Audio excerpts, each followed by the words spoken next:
The scientists and inventors who created the technologies of the ancient world are no longer alive. That means we can't ask them about their techniques or ideas. In a lot of cases, they didn't leave any written records behind because they didn't have a written language. All of this leaves us with a lot of mysteries when it comes to ancient technologies. Mysteries you'll hear about in this video. The invention of the cannon was a major military breakthrough.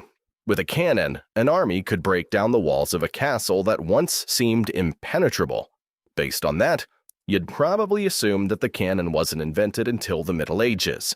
But it was actually designed 2,300 years ago by Archimedes.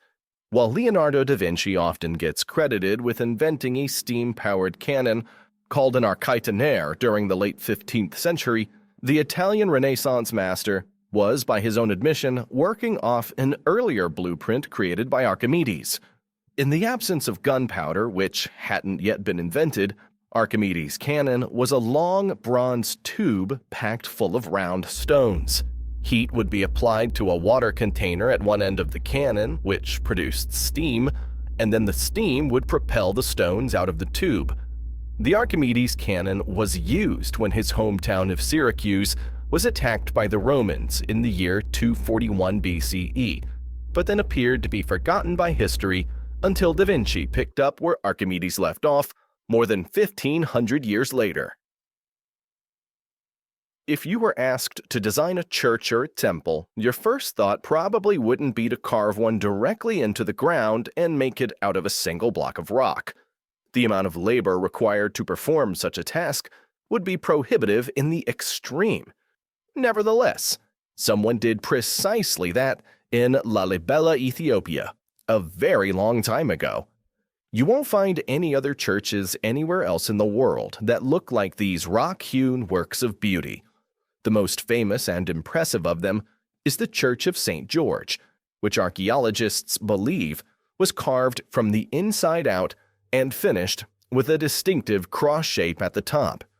There are 11 rock-hewn churches in total in Lalibela, all of which are connected by secret tunnels and appear to have been built between the 12th and 13th centuries. Quite how people living hundreds of years ago managed to create structures like this, working in almost total darkness, is unknown. It stands to reason that they had some form of technology to help them, but we have no idea what that technology might have been. Cisterns might sound like a strange thing to get excited about, but then again, we suppose that depends on the cisterns. In this case, we're talking about the ancient Roman cisterns at the world-famous archaeological site of Carthage in Tunisia. This network of cisterns, all of which are more than 300 feet long and were once connected to the world's longest aqueduct, fed the entire city during its peak years. It's amazing they're still standing at all. Over time, they've been partially destroyed by invading barbarians, used as temporary barns, stables, and even houses during the Middle Ages, and been scavenged for stone to use as building materials. Despite all that, it's impossible not to be impressed even today when you stand inside them and take in the sheer scale of the cisterns. To think that people living over 2,000 years ago built these cisterns and had sufficient understanding of hydraulics to connect them to an even larger water network is mind-blowing. Fortunately, what's left of the structures is now afforded a degree of government protection to ensure that they don't suffer any more damage than they've already endured.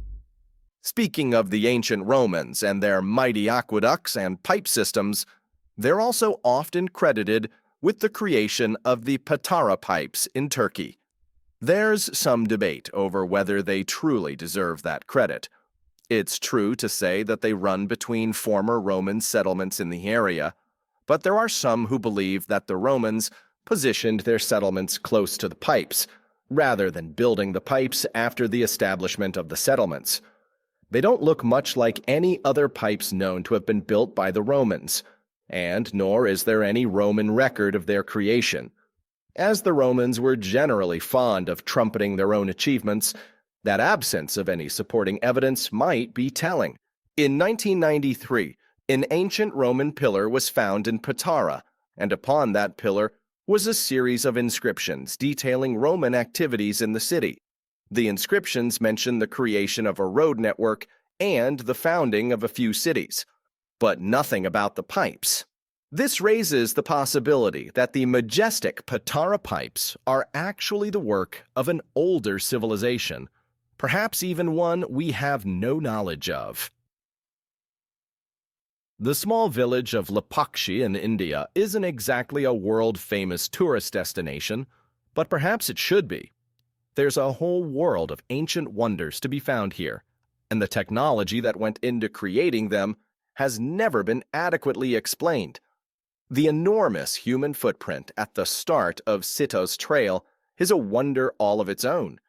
It's 3 feet long, far bigger than any human footprint has any right to be, and its origins are unknown. Stranger still is the hanging column. This ornately carved and decorated column doesn't touch the floor.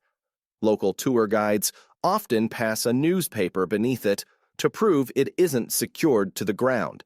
And so it seems it really does float. During India's days of British colonialism, British engineers are said to have tried to move the column to find out what kept it in place, but they failed in their efforts. The laws of gravity simply don't seem to apply to it. Elsewhere, there are strange patterns of circles carved into stone, with smaller circles arranged around a larger one at the center. They're presumably intended to symbolize something, perhaps the sun, but nobody knows who made them, when, or how.